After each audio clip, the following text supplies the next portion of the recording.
बिस्मिल्लाहिर्रहमानिर्रहीम। अस्सलाम वालेकुम। मीर मज़हर अली मक्सी गवादर इकरा एसोसिएट के स्टूडियो में आपको खुशामदीद कहता हूँ। आज दुबई के मुतालिक बताऊँगा कि वहाँ रियल इस्टेट में इन्वेस्टमेंट करने के क्या नुकसान आते हैं और जिन लोगों ने दुबई से पैसा कमाया और दूसरे मुल्कों दूसरे शहरों में लगाया उन्होंने क्या फ़ायदे हासिल किए। सबसे पहले तो पाकिस्तान के सियासतदान और ब्यूरोक्रेट और जो बड़े बाबों की औलादों बेटों ने अपने वालिदैन का पैसा यहाँ से दुबई ले गए। सबसे पहले पाकिस्तान में उसको डॉलर में कन्वर्ट कराया, फिर उसको वहाँ दरहम में ले जाके वहाँ इन्होंने जो बादशाहों के दुबई के बादशाह जो हैं, अबू धाबी के बादशाह, जितने भी स्टेट हैं उनके जो डेवलपर पार्टनरों के साथ मिलके जो वहाँ प्रोजेक्ट थे किस्तों में, उनसे उन्होंने वहाँ पे जो है फ्लैट्स, ऑफिसेज, शोरूम्स, घर बुकिंग कराए। फिर डेवलपरों ने क्या किया कि उन बंदों को घेर घूर के बैंकों से लोन दिलाए और रुपए वाली जो चीज़ थी, 1000 रुपये वाली चीज़, उनको लाखों डॉलर और लाखों दरहम में पड़ गई। पहले शुरुआत में बुकिंग में तो लिबिया जो है, लबनान, पाकिस्तान, इंडिया, पूरे दुनिया से, यूरोप से, रशियन, यूक्रेन की खूबसूरत लड़कियों ने उनको खाना पिलाया, पार्टियां करके घेरा, उनको चीज़ें बिकवाईं। वो चीज़ें बाद में जब उनको पोजीशन मिली तो एक तो बैंक की किस्तें शुरू हो गई, दूसरी जो डेवलपर की, बिल्डर की जो है मेंटेनेंस की किस्तें शुरू हो गई। वहाँ पे मेंटेनेंस जो है तकरीबन 16 दरहम से लेके 82 दरहम तक पर फुट मेंटेनेंस उनके जो है शुरू हो जाता है और सालाना मेंटेनेंस उनको इकट्ठे देना पड़ता है, चाहे उनकी ऑफिस बेंगलो जो है चाहे उनका जो फ्लैट किराए पे जाए या न जाए, उस इन्वेस्टर को देना पड़ जाता है वहाँ के डेवलपर को फ़ायदा। अब रह गया सवाल ये कि दुबई में अब जो लोगों ने चीज़ें उनकी फुल पेड हो गई, उन्होंने सारे जो है पाकिस्तानी या अपने वालिदैन का पैसा दे के वो चीज़ें क्लियर करा ली, तो अब वो बिक नहीं रही हैं। अब वो बिक रही हैं तो आधी कीमत में जा रही हैं। क्यों?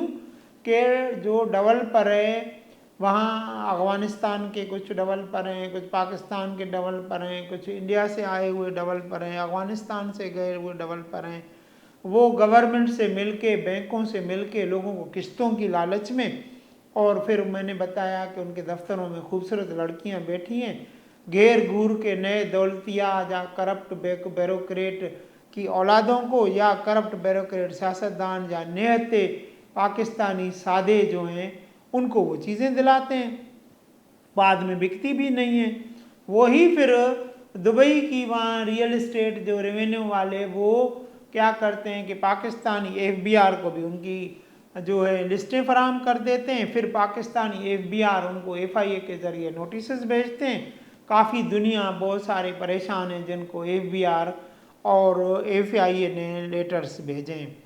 तो मेरा वहाँ एक जानने वाला दोस्त है जो पिछले 35 साल से वहाँ दुबई में एयरलाइनों को और बड़े बड़े होटलों को सप्लाई देता है, और उसने 35 साल ही किराए के मकान में, फ्लैट में रहता है, और उसने 1 रुपए की भी, वो बताता है कि मैंने इन्वेस्टमेंट नहीं की, और उसने जितना भी पैसा 35 साल में कमाया उसने जो है ग्वादर, लाहौर, इस्लामाबाद, कराची की सोसाइटियों में, जो है गवर्नमेंट की सोसाइटियों में लगाया, और अब वो इस्लामाबाद, लाहौर या डीएचए कराची से वो जो प्लाट थे जिसने वो 10, 15, 20 लाख रुपए लिए थे, आज उसके 5, 6 करोड़ रुपए के प्लाट बिकते हैं।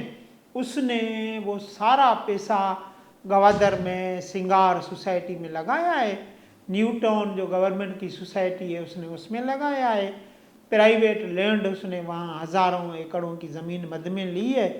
वो बताता है कि मैंने 1 रुपया सवाए खाने पीने या जिस वेयर हाउस मेरा किराए पर है या जिस मकान में मैं रहता हूँ, मैंने वहाँ सवाए गाड़ी के कोई मैंने चीज़ दुबई में नहीं खरीदी। तो मैं उससे पूछता हूँ कि आपने क्यों नहीं खरीदी और इसकी वजह क्या है।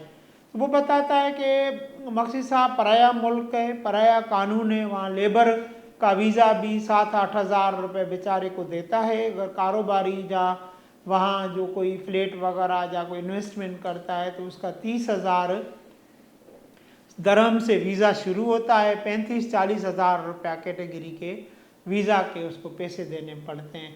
पराया मुल्क है और कहता है कि इस मुल्क में कोई भी औकात फॉरेनर की नहीं है। सारा अरबों ने वहाँ जो है उनकी अपने लिए मुल्क बनाया है, या गोरों के लिए उनकी जो है वो कानून अलग है, उन अरबों के लिए कानून अलग है, और हम जैसे पाकिस्तानी थर्ड वर्ल्ड कंट्री के लोगों के लिए कानून अलग है।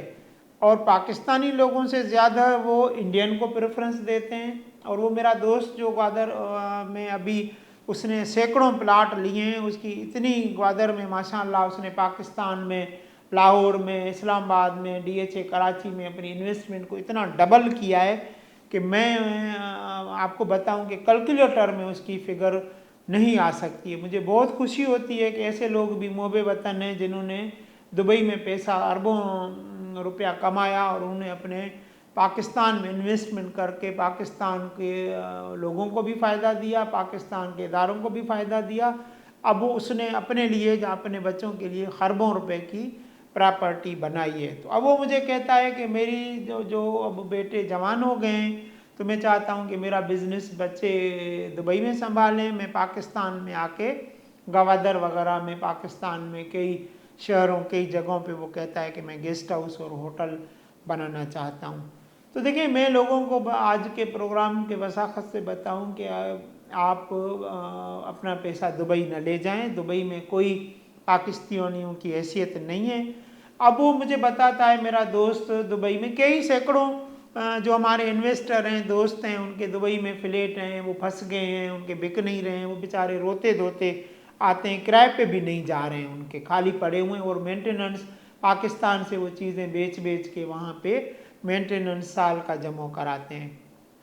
तो अब वो मेरा दोस्त मुझे बताता है कि अब अरबियों या गोरों के बाद अब वहाँ जो अब हैसियत बनने जा रही है वो इसराइल से यहूदी आए हैं, और यहूदी का दुबई या ये जो खलीजी मुल्कों से अभी मुआहदा हुआ है वहाँ पे अब वो इन्वेस्टमेंट कर रहे हैं। अब वो कह रहे हैं कि इसराइल, ये यहूदी ऐसे हैं कि ये अरबों को भी थोड़े अरसे में ग़ुलाम बना देंगे और अरबों को भी खा जाएंगे। जब ऐसी सूरत हाल में वहाँ यहूदी उसी सरजमीन पे आके आबाद होने लगे हैं, वो इन्वेस्टमेंट करने लगे हैं, कारोबार करने लगे हैं, तो वहाँ पे फिर पाकिस्तानी लोगों की, जब अरबी खुद ग़ुलाम बनने जा रहे हैं, तो पाकिस्तानी लोगों की तो मैं आने वाले वक्त में दुबई में कोई हैसियत नहीं देख रहा हूँ। मैंने देखा है कि कई दुबई से जो लोग हैं वो छोड़ छोड़ के पाकिस्तान आ रहे हैं, और अब उनको वहाँ से जॉबों से भी निकाला जा रहा है। जिनकी वहाँ इन्वेस्टमेंट है वो भी उनकी बिक नहीं रही हैं, और जिनकी इन्वेस्टमेंट है तो वहाँ दुबई हुकूमत ने पाकिस्तानी FIA और FBR को भी लिस्टें फराहम की हैं, जो कि अब लोगों के पीछे छानबीन FBR और FIA ने भी शुरू की है। काफ़ी लोग परेशान हैं। तो देखिए, मैंने लोगों को बताया कि मेरे दोस्त ने 35 साल में दुबई में जितना पैसा कमाया उसने अपने मुल्क में करोड़ों रुपए लगाए, अरबों रुपए लगाए, आज वो खरबों का मालिक है। मैं उस दोस्त की तरह सब पाकिस्तानियों को बताऊंगा कि आप गवादर में इन्वेस्टमेंट करें। गवादर में बहुत ही अपॉर्चुनिटीज़ हैं, क्योंकि गवादर एक ऐसा शहर, ऐसा मुल्क के अंदर एक छोटा मुल्क बनने जा रहा है जिसमें डॉलर की ट्रेड होगी और उसमें फ्री जोन है। और दुबई में कहते हैं कि जी यहाँ टैक्स फ्री है, कोई टैक्स फ्री नहीं है। जैसे आप एयरपोर्ट से बैठ जाते हैं, टैक्सी खरीदते हैं, तो आपकी हर कदम पे टैक्स है, और आपको हर मद में टैक्स देना पड़ता है। पानी की बोतल भी लें तो उस पर टैक्स देना पड़ता है। अगर कोई फास्ट फूड भी आप खाना भी खाएं तो उस पर टैक्स देना पड़ता है। होटल आप अवेल करें, कोई चीज़ शॉपिंग करें, ख़रीदारी करें, आपको हर चीज़ में टैक्स देना पड़ता है। उन्होंने सिर्फ एक शीशे का शहर बना के नए देसी थर्ड वर्ल्ड कंट्रियों के लोगों को अट्रैक्शन दी है कि वो अपने मुल्कों में करप्शन करें, अपने बाप का पैसा ले जाके वहाँ जो है इन्वेस्टमेंट करें। तो दुबई बिल्कुल हमारे पाकिस्तानी लोगों के लिए फिजिबल नहीं है। मैं आपको सैकड़ों ऐसे लोगों के मिसाल बता सकता हूं कि जो दुबई में बेचारे फंस गए हैं, अब उनकी प्रॉपर्टियां नहीं फंसती हैं। तो आप अपने पाकिस्तान में इन्वेस्टमेंट करें। पाकिस्तान बहुत अच्छा मुल्क है, यहाँ आपको मशवरा भी फ्री मिलता है। दुबई में तो आपको मशवरा भी उसकी भी फ़ीस देनी पड़ेगी।